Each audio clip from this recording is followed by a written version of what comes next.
Tu vois là? Ouais, Très bien. bien. Alors on écoute.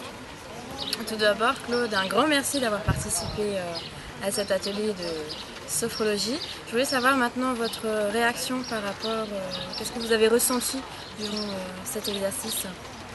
Alors d'abord l'atelier, je l'ai trouvé très bien. La sophrologie, ça m'est pas étranger, hein, puisque j'ai toujours été intéressé par ces techniques de relaxation, parce que je sais depuis longtemps que le stress, la gestion du stress, la gestion du bonheur et de ses émotions, ça conduit vers la gestion du capital santé et la gestion de la nutrition. Donc c'est presque, pour moi, rester en forme, gérer son alimentation, ça passe par aussi gérer ses émotions. Et par conséquent, des ateliers comme ça, ce sont des ateliers qui sont excessivement bénéfiques. D'ailleurs, on l'a vu, hein, tout le monde les a bien perçus, tout le monde a pratiquement fait des exercices et on a même vu grand nombre de gens qui balayaient et qui sont vraiment relaxés. Donc, l'atelier, je lui mets 18 sur 20. Ah, c'est très bien. Et vous, ça vous a fait du bien avant votre conférence? Parce que l'atelier est intervenu juste avant votre conférence. Donc on a fait relaxation et après vous avez pris toutes vos expertises en nutrition. Tous les matins, la première des choses que je fais, c'est mes exercices de relaxation et de stretching. Donc ça veut dire que 15 minutes, dès que je me suis levé, je fais tout de suite mes exercices de respiration et je fais tout de suite mes exercices de stretching.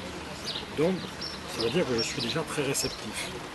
Quand je suis arrivé, j'ai fait comme le groupe, j'ai fait les exercices avec le groupe et j'en ai ressenti les mêmes bénéfices que ceux que je ressens quand je fais les exercices du matin. En conclusion, j'ai eu aujourd'hui 2 exercices, donc j'étais 2 fois mieux préparé. Je suis un peu perturbée. Je sais pas de quoi vous pouvez parler. Ah ben, c'est à vous de poser les questions. Le complément nutrition sophrologie. Oui, pour vous. Oui. Pour vous, ça a beaucoup d'importance de mettre en complément, donc pour vous par rapport à ce que vous proposez en nutrition, et de mettre de la sophrologie. Est-ce que pour vous, le fait de ne pas avoir cet accès à la sophrologie donne moins de qualité dans la durée de perte de poids? Une consultation d'un médecin qui veut aider son patient à gérer son poids et son capital santé, c'est presque une consultation de sophrologie. C'est-à-dire qu'à la fin de la consultation, les gens doivent avoir éliminé, compris, et tout ce qui encombre l'esprit de la compréhension de pourquoi je suis dans cet état-là, et je quitte le médecin, j'ai compris, j'ai les solutions, c'est de la sophrologie.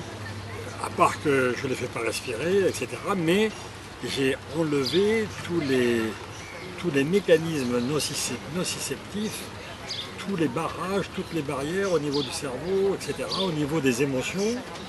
Et j'ai donné des réponses pratiques qui font qu'ils sont prêts pour partir vers un nouvel avenir métabolique. Et évidemment, j'ajoute souvent dans ma prescription, en plus de la nutrition et des compléments alimentaires qui sont utiles pour apporter donc, les éléments qui manquent dans des programmes alimentaires de mauvaise qualité. Donc, je recommande souvent donc, de trouver des moyens de se relaxer, que ce soit la sophrologie, que ce soit de l'acupuncture, etc.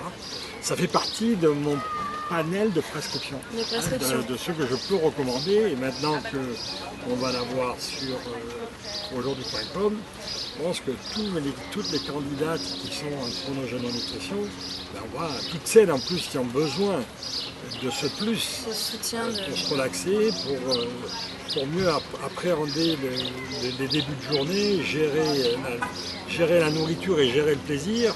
Donc je pense qu'elles auront tout intérêt à suivre donc, des programmes de sophrologie, c'est clair. Ça leur donnera une meilleure image, le fait de reprendre contact avec leur corps, une meilleure image d'elles-mêmes en fin de compte. Donc on pourrait dire bien dans son corps, bien dans sa tête et bien dans son assiette. Voilà. Oui, je dirais d'abord bien dans son assiette. Dans son assiette. Et je finirai par bien dans son Dans son corps. Ce qui est normal. Donc en fait, la meilleure des solutions, c'est d'allier cette bonne équilibre alimentaire, comme vous l'avez expliqué dans votre conférence, par rapport à chaque type de personne, et après de prendre son moment de relaxation pour se centrer avec son corps et être bien tout au long de la journée.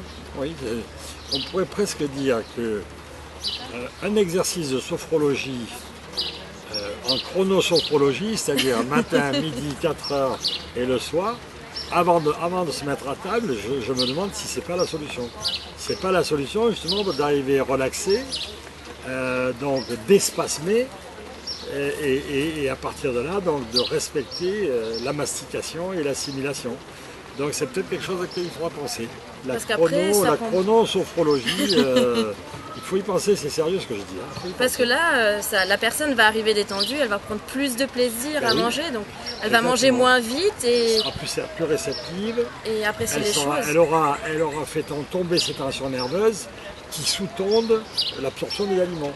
On mange pour éliminer ces tensions. Donc si déjà, par un moyen en particulier la sophrologie, on arrive à éliminer les tensions, eh bien, je suis persuadé que d'une part, on va éviter la tachyphagie, c'est-à-dire l'absorption des aliments trop rapide. On va donc avoir des gens qui vont manger plus lentement, qui vont mieux absorber et qui vont mieux assimiler. Je pense que c'est pas mal comme idée, la chronosophrologie. Voilà donc la découverte de la journée. Voilà, merci beaucoup en tout cas. Super, merci.